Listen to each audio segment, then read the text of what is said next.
নমস্কার বন্ধুরা, তোমরা সকলে কেমন আছো? সোমা লাইফস্টাইলে একটা স্বাগত জানিয়ে একটা নতুন ব্লগে নেমে গেলাম। আসবো কি আসবো না ভেবে ভেবে ছাদে অনেকটাই দেরিতে আসলাম। একবার ভাবছি ব্যালকনিতে কাপড় জামা মেলে দিই, একবার ভাবছি না ছাদে মেলে দিই। দুই মন করতে করতে করতে করতে লাস্টে ভাবলাম না, ছাদেই চলে যায়। কারণ ছাদেই যদি একটু হাওয়া হাওয়া তো দিচ্ছে, একটু কিছু হয়, কিন্তু পিটপিট করে মনে হচ্ছে বৃষ্টি পড়ছে। কিন্তু কিছু করার নাই, ব্যালকনিতে পড়ে থাকলে ওই কালকে শুকিয়ে গেছে ব্যালকনির জামা কাপড়গুলো। তো আজকে তো এই দেখো বালতি ভর্তি কাপড়, আর এই প্যান্টটা একটু শুকায়নি, ওই জন্য নিয়ে চলে এসেছি। তো ভাবলাম মেলেই দিই, আর মেলে দিব দেখছি আকাশটা একদম উপরটা সুন্দর লাগছে, দারুণ। দেখো ভিউটা দেখো, আমার পিছনগুলো সবুজ সবুজ, দারুণ সুন্দর সুন্দর। দেখো চারিদিকটাই দেখো। আমি তো এসে দেখে আরও বেশি ভালো লাগলো। দেখো মেঘ, কিন্তু প্রচুর মেঘ ছাদে। কিন্তু আমাদের ছাদে কেউ কিন্তু এখন অবধি কাপড় মেলেনি, কিন্তু সবারই ভয় লাগছে উপর নিচ করা, এটা একটা ব্যাপার। কালকে যা অবস্থা হয়েছে আমার, কিন্তু কিচ্ছু করার নেই, আমি চলে এসেছি মেলতে। আর মেলে দিই, একটু সাহস করতেই হবে, কিছু করার না, কষ্ট করতে হবে। যদি বৃষ্টি এসে আবার দৌড়িয়ে আসতে হবে ছাদের উপর। তাও কাপড় চুপড় তো মেলা হয়ে গেছে, কিন্তু ওই দেখো সূর্য মামা ওখান দিয়ে উঁকি মারছে। আর আকাশটা তোমরা দেখো, চারিদিকে কিন্তু মেঘ, মাঝখানে আমার জামা কাপড় মেলা। কিচ্ছু করার না, একটু রিস্ক নিয়েই নিলাম। কি করা যাবে বলো? সূর্য মামা যদি উঁকি মারে, কালকে তো আরও অন্ধকার ছিল, আজকে তো তাও বলতে নাই, কিছু একটু দেখা যাচ্ছে। তার জন্যই ভাবলাম যে দিয়েই দিই, কিছু একটু তো রিস্ক নিতে পারে। গাছে ফুলগুলো তো কত সুন্দর লাগছে, দারুণ সুন্দর লাগছে। আর এখানেও অনেক ফুল হতে লেগেছে এবার। তা সূর্য মামা যদি একটু থাকে, একটু যদি দেখা যায়, হাওয়া দিচ্ছে তো তাড়াতাড়ি শুকিয়ে যাবে। দেখো হাওয়া দিচ্ছে কত, দেখেছো? প্রচুর কাপড় কাচা হয়েছে, সেগুলো তোমাদেরকে দেখালাম না। এদিকে ভিউটা একটু দেখিয়ে দিই। নিচে যাব, নিচে গিয়ে কাজ আছে অনেক, রান্নাবান্না, বুঝতেই পারছো কাজ মানে রান্নাবান্না, সংসার। দেখো সব কিন্তু ঘুমাচ্ছে, এখন অনেকটাই সকাল। আর এই ফ্ল্যাটটা দেখো দেখতে দেখতে এতটা হয়ে গেল। আর আকাশটা দেখো না, দেখেই যেন ভয় লাগছে।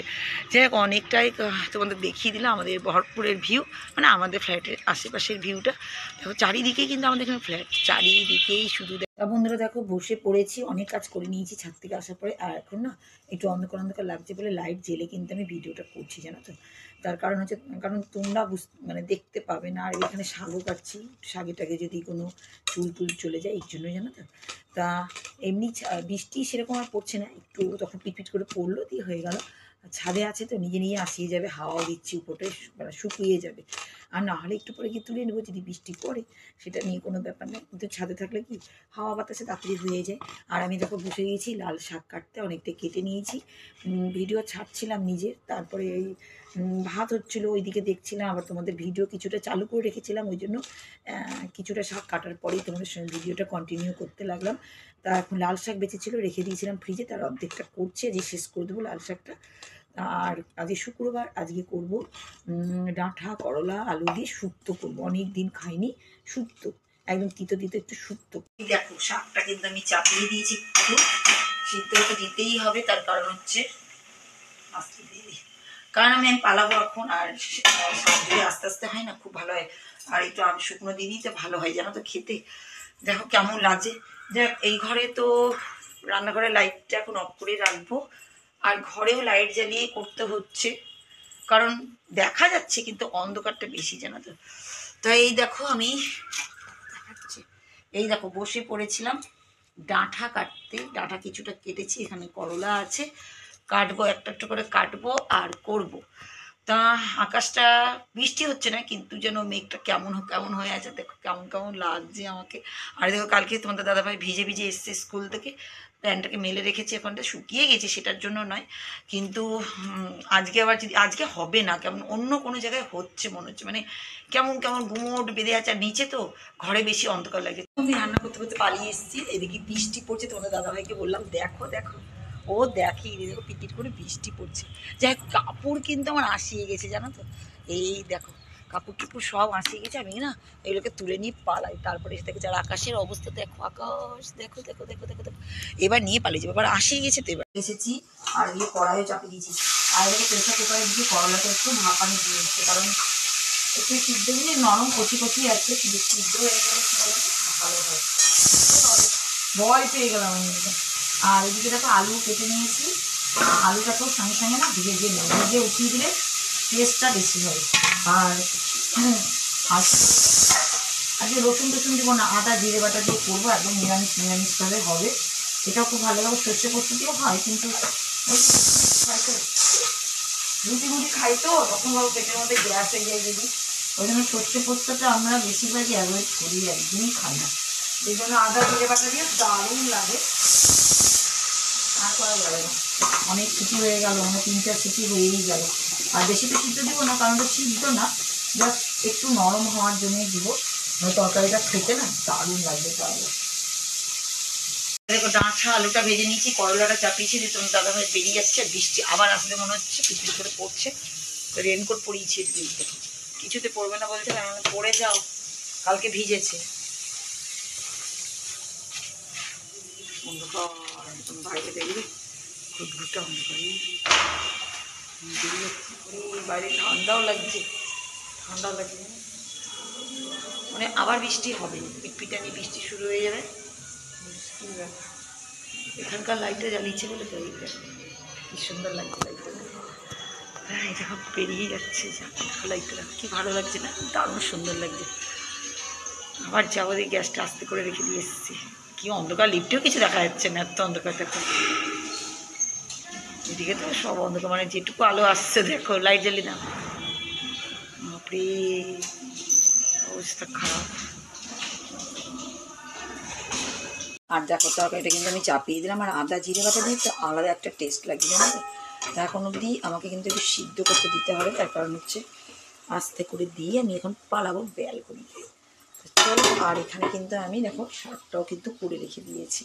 এই দেখো শাক হয়ে গেছে, শাকটাও আমি চাপিয়ে দিয়ে এরকম, তাহলে গরম গরম থাকবে, কারণ খাবো তো এখন না কিছুই, সেই জন্য গরম রাখার জন্য। আর বুঝতেই পারছি, তার উপরে কাপড়টা থাকবে, শুকনো হয়ে থাকবে। তো চলো, আমি কিন্তু লাইট ফ্ল্যাক্স জ্বালিয়ে কিন্তু তোমাদের সঙ্গে ভিডিওটা করছি, কারণ এত অন্ধকার দেখো, কি অন্ধকার দেখো। আর বাড়িতে কিন্তু কেউ নেই, সব ফাঁকা, গোটা বাড়ি দেখো, এই দেখো। আর বাইরে কিন্তু পিটপিটানি বৃষ্টি পড়ছে, আর এই বৃষ্টি কিন্তু না কখনো হচ্ছে কখনো হচ্ছে না। এবার জামা কাপড় সব তুলে নিয়ে চলে এসেছি, দেখো দেখো বৃষ্টি দেখেছো, দেখো সবাই মেলেও রেখেছে, কি করবে এইভাবে জানতে পারে। আমার কিন্তু আসিয়ে গেছে, জামা কাপড়গুলো সব আসিয়ে গেছে, জানো তো। গাছের ফুলগুলো দেখে নাও, যদি ব্যালকনিতে একটু বৃষ্টি ঢুকতো না, একটু আমার ভালো হতো। টমেটোগুলো কিন্তু পেকে যাচ্ছে, টমেটো কিনেও নিয়ে এসে টেস্টে নাকি খুব বেশি তিতো না, মানে টেস্টি তিতো, এটা না ভালোও লাগে। তো আমি আবার অফ করে দিলে দুটো হয়ে গেল। আর তোমাদের সাথে তো আগে দেখিয়ে দিয়েছি। এবার আমি কি করবো দেখো, প্রেশার কুকার আবার নিয়ে নিয়েছি। প্রেশার কুকার নেওয়ার কারণ হচ্ছে এই যে কালকের একটু দুধ আছে, ও বাবা ঠিক আছে, বাটিটা 5টা, মানে ওই দুধের সঙ্গে থাকে তো, ওই জন্য না এরকম হয়ে যেত। আমি ভাবলাম দুধ এখনো আসেনি, কালকেরই দুধ এটা, তো একটুখানি না পায়েস করবো। এখন তো দুধ গরম কেন করবো, আমি আগে একটু চালটাকে একটু প্রেশার কুকারে দিয়ে দিই সিদ্ধ হতে, তাহলে কী বলো তো। আর দেখো আমি এইটার মধ্যে রাখি, কী জিনিসের মধ্যে রাখি, একদমই একটুখানি দিব, বেশি না। আমাদের খুশি কিছু খেতে চাই না, জানো তো, সেই জন্যই হচ্ছে ব্যাপার। তা একটুখানি পায়েস করবো, তো পাটালি গুড় আছে, অনেকদিন থেকে ভাবছি। আর আরও দুধ আসবে, তখন দুধটা বেশি হয়ে যাবে, তাহলে ভালোই হবে। চালটা না একটু কমই দিচ্ছি, তাই একটু পায়েসটা খেতে ইচ্ছা করলো আজকে, বুঝতেই পারছো তিতো রান্না, একটু ভালো। আর এই দেখো এদিকে পায়েসটা হচ্ছে, আর দুধও চলে এসেছিলো, ওই জন্য পায়েসটা দিকে চাপিয়েই দিলাম আমি, তাহলে বেশি দুধটা দিয়ে হয়ে গেল, ভাগ্যিস, তাহলে আমার সুবিধাই হলো। দুধ ফুটিয়ে আবার ওর মধ্যে ঢেলে দিলাম। আর এদিকে দেখো রুটি করবো বলে সব ব্যবস্থা করে নিয়েছি, তাওয়া মাওয়া সব ধোয়া পাকলা হয়ে গেছে। আর ওদিকে না তুল বৃষ্টি হচ্ছে, কারণ আমি একবারই সব কাজ করি, বাবা হয়ে গেলে সর্বশান্তি, জানো তো। কি বৃষ্টি কি অন্ধকার এদিকে, জানো তো। আমি তো ফোনের ফ্ল্যাক্স জ্বালিয়ে তোমাদের দেখাচ্ছি, তো ওই জন্য বুঝতে পারছো না। আস্তে আস্তে যত বাড়ছে না তত বেড়েই যাচ্ছে। এই দেখো কত জোরে জোরে হচ্ছে, দেখো এই দেখো, দেখাতে পারি না তোমাদের, এটা ওরা জানেই না। দেখো এত জোরে জোরে বৃষ্টি হচ্ছে, বাম্পার বৃষ্টি হচ্ছে, জানো তো। দেখো এখানে দেখলেই তোমরা বুঝতে পারো যে কত, আর আওয়াজও হচ্ছে, শুনতে পাচ্ছ নিশ্চয়ই তোমরা আওয়াজটা, জানি না শুনতে পাচ্ছ কি না। প্রচুর জোরে জোরে বৃষ্টি হচ্ছে, কিছু করার নেই, সবই তো আমাদের ঘরে, অসুবিধা কিছু নেই। আমার ওদিকে পায়েসটা হয়ে যাবে, কারণ পায়েসটা একটু ফুটাতে দিচ্ছি, অনেকটাই দুধ, 1.5 কেজি মতন দুধ আছে, ভাবো, সেজন্য ফুটতে তো হবেই। ততক্ষণ আমি কী করবো, আটাটা মেখে নিই, রুটিটাও হয়ে যাবে এক ফাঁকে দুটো। রান্নাঘরে তো সব কাজ কাম কমপ্লিট করলাম, আর এখন সব এক্সট্রা কাজগুলো করবো। এই দেখো মানে কোনো জায়গায় জানো তো লাইট ছাড়া এখন তো কিছু করাই যাচ্ছে না, বাপরে বাপ। আর এটা কেন নিয়ে এসছে কী বলো তো, এটা হচ্ছে ওই যে আতপ চাল, এর মধ্যে কিছুটা আছে, তাই এতগুলো আমি না প্যাকেটটা বাইরে রেখে দিয়েছিলাম। এবার কী বলো তো, মুশকিল হয়ে যাবে, যদি পোকা লেগে গেল তাহলে মুশকিল। আর আমি এগুলো সবসময় ফ্রিজের মধ্যেই ঢুকিয়ে রাখি, এই মানে তাহলে কী বলতো কোনো সময় খারাপ হয় না, এই একটা জিনিস। কোনো সময় তাহলে মানে খারাপ ইচ্ছে হবে না, পোকা টোকা কামড়াবে না কিছু, নাহলে বাইরে বাবা না এটা ভরে গেল, তাহলে তো আমাকে আর একটা জায়গায় কোটো বানাতে হবে, এই তো মুশকিল। দেখেছো এবার এই বাটিটা তো অনেকটাই আছে, এবার আর একটা কোটো বার করে তাহলে ফ্রিজের মধ্যে আমাকে দুটো, আর নাহলে বড়ো একটা দেখি কোথায় বার করা যায়। তাই এটা তো দেখিয়ে দিলাম তোমাদেরকে। দেখো এখন আবার কী করবো, দেখো লঙ্কা, এটা তো বার করতে হবে একটা বড়ো জায়গা, তারপরে থাক এখানটা। আর দেখো এখন এই লঙ্কাগুলো কিছুটা লঙ্কা এই যে এর মধ্যে সবসময় ভরে রাখি, এটার মধ্যে থাকলে কি বলতো সুবিধা হয় সবসময় নেওয়ার জন্য, এটা একটা ব্যাপার। আর লঙ্কা তো ভরে নিলাম এর মধ্যে। আর যেটা তোমাদের বলছিলাম, এই দেখো ঠিক এটা একটা লম্বা, এটা দেখো কমপ্ল্যানের কিন্তু, তাই এটার মধ্যেই ভরে দিই, তাহলে একটু বড় হবে, এটা অনেকটাই দেখছি বড় আছে, তাহলে আমার সুবিধা হবে। একটা জায়গায় এই দেখো দেখেছো, এটা তাহলে হাফ হচ্ছে, আর ওই বাটির মধ্যে আছে কিছুটা, সেটাও দিয়ে দেবো। এটার মধ্যে ভেবেছিলাম হয়ে যাবে। এগুলো কী বলো তো সুবিধা হয়, ছোটো ছোটো দেখতে সুন্দর, যে কোনো জিনিস ছোটো হোক আর বড় হোক দেখতে যদি সুন্দর হয় না। দেখো একটা জায়গার মধ্যে সবটা হয়ে গেলো, এবার ফ্রিজে আমি রেখে দেবো। ফ্রিজে রেখে দিলে কী বলো তো সুবিধা। তোমাদের তো আগেই বললাম যাতে পোকা টোকা না খায়, সেই জন্য এগুলো মা দিয়েছিল জানো তো, খুশিকে দিয়েছিল। খুশি তো বোতল নিয়ে যায়, খুশির তো অনেক রকমের বোতল আছে তোমরা জানোই, তো সেগুলো খুশি নিয়ে যায়। এগুলো সব রেখে দিয়েছি, আমার নিজের কত কাজে লাগে দেখেছো। আর এই লঙ্কাও ভরে নিলাম, দুটো কাজ হয়ে গেল। এখন ফ্রিজের মধ্যে আমি ভরে রেখে দেবো, তাহলে আমার সুবিধা হয়ে গেল, আমার একটা সুবিধা কাজ। নাহলে আবার ভাবো কী বলো তো সন্ধ্যেবেলায় করতে হবে, সন্ধ্যেবেলায়ও অনেক রকমের কাজ থাকে জানো তো, সেই জন্য খুব মুশকিল কোন সময় কোন কাজ কখন যে করা যায়। আর এর মধ্যে একটু বেসন আছে জানো তো, এটা 1 কাপ লাল চা আর 2টো বিস্কুট নিয়ে কিন্তু আমি বসে পড়েছি। আর বাইরে কিন্তু কন্টিনিউ দাঁড়া, একটু চাটা খেয়ে গলাটা কেমন কেমন করছে। আর আজকে লাল চাই খাচ্ছি, তার কারণ হচ্ছে দুধ দিয়ে তো জানো পায়েসটা বানিয়েছি, সব দুধটাই লাগিয়ে দিচ্ছি, ভুল করে একটু দুধ রাখতে হতো, ভুলেই গেছি আমি। তা চলো একটু ব্যালকনির হাওয়া খেয়ে আসি, আর তোমাদের একটু হাওয়া দেখাই। প্রচুর জোরে জোরে হাওয়া বইছে জানো। আমি তো ভাবছি কী হলো ঝড়টা হচ্ছে নাকি। দেখো হাওয়া বইছে, দেখো দেখতে পাবে কিনা জানি না, গাছগুলো প্রচুর দুলছে। দেখো এই দেখো দেখো, দেখতে পাচ্ছ কেমন গাছ দুলছে, প্রচুর হাওয়া বইছে। মানে বৃষ্টি তো হলো সারাটা দিন, আর গলাটা দেখেছো আমার কেমন। আর এখন হাওয়া বইছে ঝড়ের বেগে, এই দেখো। আর আমাদের ফ্ল্যাটের সামনে তো প্রচুর গাছ, প্রচুর জোরে জোরে হাওয়া বইছে, প্রচুর জোরে জোরে। পালাই চলো, তোমাদের দেখিয়ে দিলাম, দেখেছো কেমন অন্ধকার। দেখো তো এখন আমি চা খাবো আর ভিডিওটা তোমাদের সঙ্গে